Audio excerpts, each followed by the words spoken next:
Audio Jungle.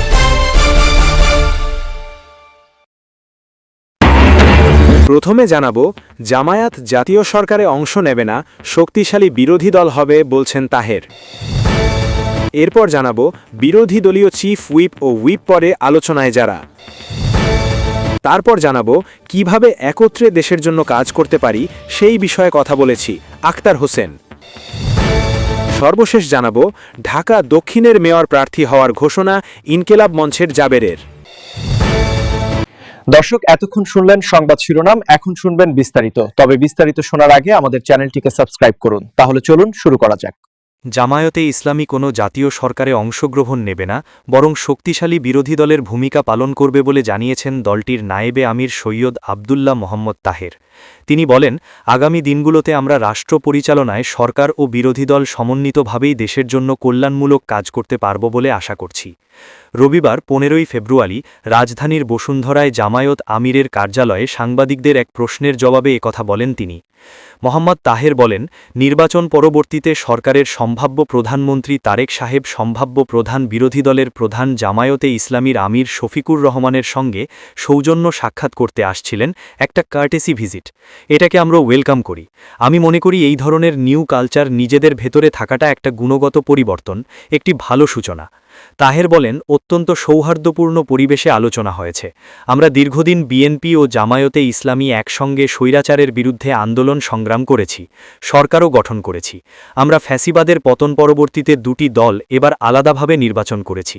জামায়াতের এ নেতা বলেন, আগামী দিনগুলোতে আমরা রাষ্ট্র পরিচালনায় সরকার ও বিরোধী দল সমন্বিতভাবেই দেশের জন্য কল্যাণমূলক কাজ করতে পারব বলে আশা করছি। আমরা এ ব্যাপারে একমত হয়েছি যে সকলে মিলে একসঙ্গেই একটা কনস্ট্রাকটিভ ফিউচার আমরা গ্রহণ করতে পারব, একটি নতুন বাংলাদেশ আমরা গঠন করতে পারব। নিজেদের ভেতরে মৌলিক কোনো ঝামেলা হলে আলোচনার ভিত্তিতে যাতে পজিটিভ একটা সমাধান আসতে পারে সেসব বিষয়ে আমরা আলোচনা করেছি।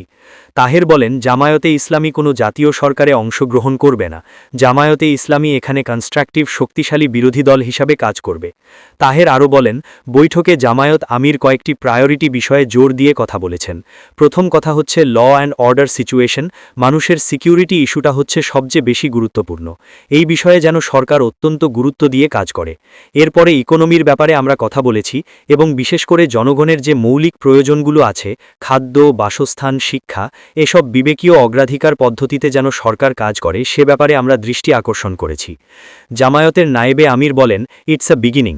আমি মনে করি যে একটা মৌলিক কোয়ালিটেটিভ চেঞ্জ যাতে আমরা এদেশে পেতে পারি সে বিষয়েও আমরা দৃষ্টি আকর্ষণ করেছি। পজিটিভ যে কোনো বিষয় আছে আমরা বলেছি আমরা কোঅপারেট করব এবং জনগণের স্বার্থের বিরুদ্ধে এবং জনগণের কোনো কল্যাণের বিপরীতে যদি সেরকম কোনো ভূমিকা থাকে আমরা অবশ্যই সে ব্যাপারে প্রতিবাদ এবং ভূমিকা নেওয়ার জন্য প্রস্তুত আছি। এর আগে সন্ধ্যায় জামায়াত আমিরের সঙ্গে তার বাসায় সাক্ষাৎ করেন বিএনপির চেয়ারম্যান তারেক রহমান। বাসায় বিএনপির চেয়ারম্যানের হাতে ফুলের তোড়া দিয়ে তাকে অভ্যর্থনা জানান শফিকুর রহমান। সংসদে বিরোধী দলীয় চিফ হুইপ ও হুইপ হওয়ার দৌড়ে আছেন জামায়াতের সহকারী সেক্রেটারি জেনারেল ইসলামী ছাত্র শিবিরের সাবেক কেন্দ্রীয় সভাপতি মৌলানা রফিকুল ইসলাম খান, ঢাকা মহানগরী দক্ষিণের আমির নুরুল ইসলাম বুলবুল ও সেক্রেটারি ডক্টর শফিকুল ইসলাম মাসুদ। চট্টগ্রামের শাহজাহান চৌধুরী ও সাতক্ষীরার গাজী নজরুল ইসলামকে সম্মানজনক যে কোনো পদ দেওয়া হতে পারে। বিরোধী দল থেকে একজন ডেপুটি স্পিকার হবেন।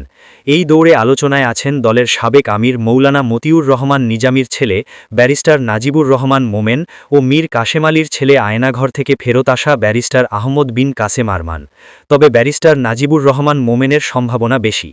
সূত্রমতে 11 দলের শরিকদের মধ্যে এনসিপির দক্ষিণাঞ্চলের মুখ্য সমন্বয়ক হাসনাত আবদুল্লাহ হতে পারেন বিরোধী দলের হুইপ। জামায়াত নির্বাচন পরিচালনা কমিটির সভাপতি মৌলানা এটিএম মাসুম বলেন, সংসদের এসব পদ নিয়ে দলের এখনও পর্যন্ত কোনো সিদ্ধান্ত হয়নি। তাছাড়াও 11 দলীয় জোট টিকিয়ে রাখার স্বার্থে শরিকদের জন্যও ছাড় দিতে হবে। রবিবার রাতে তারেক রহমান এনসিপির আহ্বায়ক নাহিদ ইসলামের বাসায় গিয়ে সাক্ষাৎ করেন। পরে সাংবাদিকদের এসব কথা বলেন তিনি।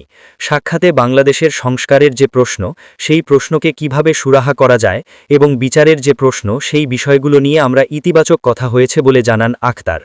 এনসিপির সদস্য সচিব বলেন, আজ তারেক রহমান ও নাহিদ ইসলাম, জাতীয়তাবাদী দল বিএনপি ও জাতীয় নাগরিক পার্টি এনসিপির মধ্যকার এই নির্বাচন পরবর্তী সৌজন্যমূলক সাক্ষাৎ বাংলাদেশের রাজনৈতিক সংস্কৃতিতে একটা পরিবর্তনের আভাস আমাদের দেয়। আমরা মনে প্রাণে চাই এই বাংলাদেশ রাষ্ট্রে আমাদের রাজনৈতিক পথটা থাকবে। রাজনৈতিক কর্মসূচি আলাদা হবে, রাজনৈতিক বক্তব্য আলাদা হবে, কিন্তু দেশের প্রশ্নে বাংলাদেশের সব রাজনৈতিক দল একত্রিত থেকে একসাথে আমরা বাংলাদেশের প্রশ্নের সিদ্ধান্তগুলো গ্রহণ করতে পারব। আখতার হোসেন বলেন, এই দেশটাকে এগিয়ে নিয়ে যাওয়ার জন্য কৃষিক্ষেত্র, শিক্ষা, শিল্প, বাণিজ্য এবং অন্যান্য যে বিষয়গুলো রয়েছে সেই বিষয়গুলোতে আমরা পারস্পরিক সম্পর্কের ভিত্তিতে পলিসি দিয়ে বাংলাদেশ সামনের দিকে অগ্রসর করতে পারি, সেই বিষয়গুলো আমাদের কথা। নির্বাচন পরবর্তী যে সহিংসতাগুলো বিভিন্ন জায়গায় ঘটছে সেই বিষয়গুলো নিয়েও আমরা তারেক রহমানকে জানিয়েছি। তাদের দলের তরফ থেকে সে বিষয়গুলোতে ব্যবস্থা গ্রহণ করা হবে বলে মির্জা ফখরুল আলমগীর আমাদের আশ্বস্ত করেছেন। এছাড়াও ২৪-এর অভ্যুত্থানের সময়টাতে যারা জীবন দিয়েছেন, যাদের অঙ্গহানি হয়েছে, সেই সব আমাদের যারা বীর গাজীরা আছেন তাদের যথোপযুক্ত পুনর্বাসনের বিষয় নিয়ে আমরা তাদের সঙ্গে কথা বলেছি। ২৪-এর অভ্যুত্থানের বিষয়ে আমরা তারেক রহমানের সঙ্গে কথা বলেছি। তিনি বলেন, এনসিপির আহ্বায়ক নাহিদ ইসলাম ফুলের